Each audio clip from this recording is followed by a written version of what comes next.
Well, I know a lot of you guys are going to be mad at me, and I'm just going to say this right now. I'm sorry. I don't know any other way to word that any better than that, but I've sold the Crown Vic. And the reason why I've sold it is just because it's going to cost too much for me to build this car. Too much.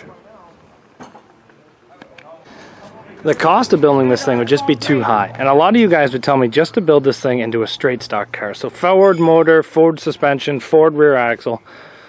But there's a problem with that, boys and girls. The problem is that this car is too good to waste on straight stock. Like, if this was rusty, or if it had no fenders because of rust, or bad spots in the frame, I would say yes, that's a great car for straight stock. The problem is that this car is a higher quality than what I'm actually used to. This car needs to be pro stocked, minimum. Pro mod or pro stock kind of thing. And realistically, for me to pro stock this thing, I'd have to buy a new rear end, I'd have to buy a new motor, new transmission, new drive shaft.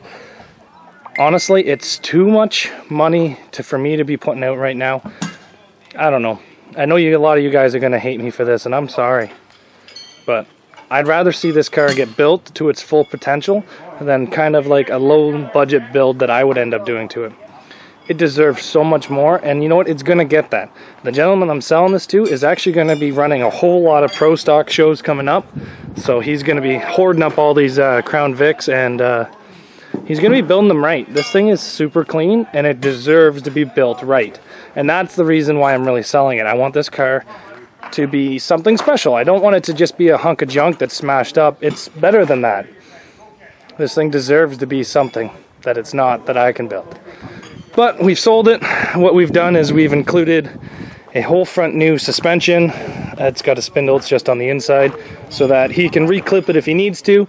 I've put a hood onto it. If you guys remember that hood, that's actually from the first full frame car I ever built. So he's getting quite a bit of parts with it. Who knows? I don't think he's going to straight stock this thing at all. I know it's going to be pro modded or pro stock, so I'm pretty happy about that. So I'm sorry guys, but the Crown Vic's gone. Take care. We'll see you back here tomorrow.